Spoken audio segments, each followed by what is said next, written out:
नमस्कार साथियों, mind fuel YouTube channel पर आपका हार्दिक स्वागत है।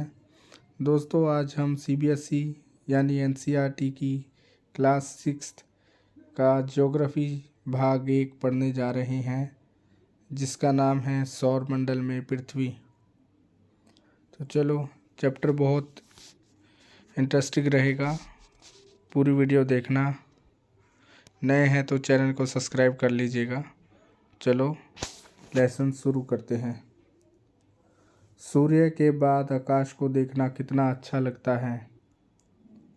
आसमान में पहले 1 या 2 चमकते बिंदु दिखते हैं, लेकिन बाद में इनकी संख्या बढ़ती है।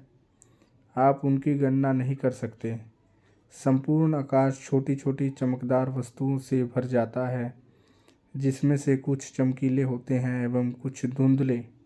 ऐसा प्रतीत होता है मानो आकाश में हीरे जड़े हो।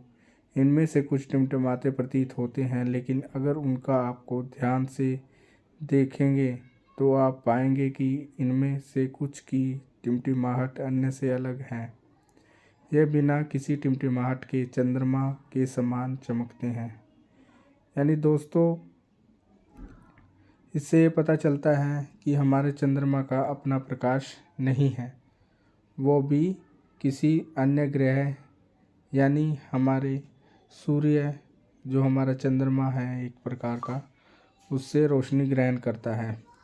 इन चमकीली वस्तुओं के साथ आप लगभग प्रतिदिन चंद्रमा को भी देखते हैं। यह अलग अलग समय पर अलग अलग आकार तथा अलग स्थितियों में दिखाई पड़ता है। आप पूर्ण चंद्र को लगभग 1 महीने में एक बार देख सकते हैं। यह पूर्ण चंद्र वाली रात यानी पूर्णिमा होती है, जिस दिन दोस्तों आपको पूर्ण रूप से यानी पूरा फुल मून दिखाई देता है। 15 दिन के बाद आप इसे नहीं देख सकते। यह चंद्रमा की रात्रि या अमावस्या होती है। ऐसी रात में अगर आसमान साफ है तो आप आसमान को अवलोकन अच्छी तरह से कर सकते हैं। क्या इससे आपको इस बात का आश्चर्य नहीं होता कि हम दिन के समय चंद्रमा एवं इन सभी छोटी चमकीली वस्तुओं को क्यों नहीं देख पाते? ऐसा इसलिए है क्योंकि सूर्य के अत्यधिक तेज प्रकाश के कारण रात के समय चमकने वाली वस्तुओं को हम दिन में नहीं देख सकते। सूर्य, चंद्रमा तथा वह सभी वस्तुएं जो रात के समय आसमान में चमकती है, खगोलीय पिंड कहलाती है। दोस्तों, हमारे यहाँ से एक प्रश्न बन चुका है। प्रश्न क्या बना है? खगोलीय पिंड किसे कहते हैं? खगोलीय पिंड किसे कहते हैं? तो सूर्य, चंद्रमा तथा वह सभी वस्तुएं जो रात के समय आसमान में चमकती हैं, खगोलीय पिंड कहलाती हैं। कुछ खगोलीय पिंड बड़े आकार वाले तथा गर्म होते हैं। ये सभी गैसों से बने होते हैं। वे सभी गैसों से बने होते हैं।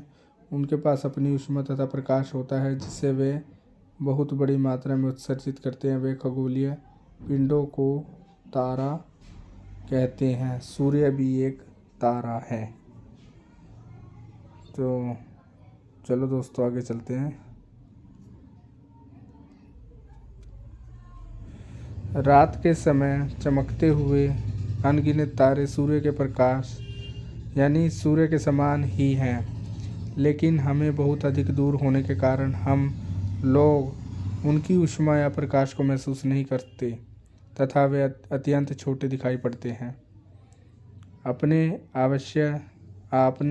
अवश्य ध्यान दिया होगा कि कुछ दूर से देखने पर वस्तुएं छोटी दिखाई पड़ती है। अत्यधिक ऊंचाई पर उड़ रहा हवाई जहाज कितना छोटा दिखाई देता है। रात्रि के आसमान की ओर देखते समय आप विभिन्न प्रकार के समूहों द्वारा बनाई गई विविध आकृतियों को देख सकते हैं। ये नक्षत्र मंडल कहलाते हैं। उर्सा मेजर या बिग बियर इसी प्रकार का एक नक्षत्र मंडल है। तो दोस्तों, नक्षत्र मंडल क्या है और अर्सा मेजर या बिग बियर इसी प्रकार का एक नक्षत्र मंडल है। तो दोस्तों, ये क्वेश्चन भी अक्सर MCQ या महत्वपूर्ण प्रश्नों में आ जाता है।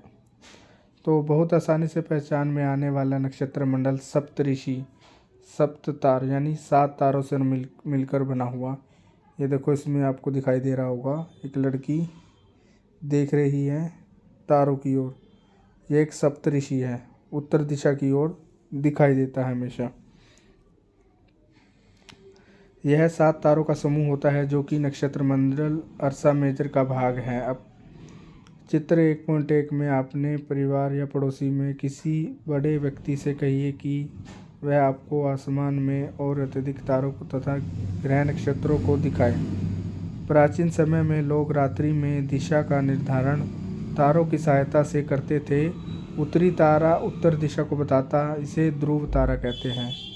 तो दोस्तों, जो उत्तरी दिशा को बताता है उसे ध्रुव तारा कहते हैं। यानी ध्रुव तारा किसे कहा जाता है? जो उत्तर की दिशा को दर्शाए। यह आसमान में हमेशा एक ही स्थान पर रहता है। हम सप्तऋषि की सहायता से ध्रुव तारों की स्थिति को जान सकते हैं। यदि सप्तऋषि मंडल के संकेतक तारों को आपस में मिलाते हुए यह काल्पनिक रेखा खींची जाए एवं उसे आगे की ओर बढ़ाया जाए तो यह ध्रुव तारे की ओर इंगित करेगी। कुछ खगोलीय पिंडों में अपना प्रकाश एवं ऊष्मा नहीं होती, वह तारों के प्रकाश से प्रकाशित होते हैं। ऐसे पिंड ग्रह कहलाते हैं। तो दोस्तों, हमारा अर्थ यानी पृथ्वी भी एक ग्रह है जिसकी कोई ऊष्मा और प्रकाश नहीं है। वो भी सूर्य से अपना यानी दूसरे तारों से अपना प्रकाश ले रही है, जिसे अंग्रेजी में प्लैनेट कहते हैं। ग्रीक भाषा का प्लैनेटाई शब्द से बना है, जिसका अर्थ होता है परिभ्रमक, चारों ओर घूमने वाले। पृथ्वी जिस पर हम रहते हैं यह एक ग्रह है। यह अपना संपूर्ण प्रकाश ऊष्मा सूर्य से प्राप्त करती हैं, जो पृथ्वी के सबसे नज़दीक का तारा है। पृथ्वी को बहुत अत्यधिक दूरी से जैसे चंद्रमा से देखने पर यह चंद्रमा की तरह चमकीली प्रतीत होगी। तो दोस्तों, ये मैंने चैप्टर को शुरू कर दिया है, मगर इसकी अगले भाग की वीडियो तब डलेगी जब आप लोगों के प्यारे प्यारे कमेंट आएंगे और वीडियो के बारे में बताएंगे कैसी लगी है। तो नमस्कार दोस्तों, वीडियो अच्छी लगी है लाइक कमेंट शेयर करना, मेरा मनोबल बढ़ाना, ताकि मैं अच्छे से नेक्स्ट वीडियो आपको प्रेजेंट कर सकूं। Thank you.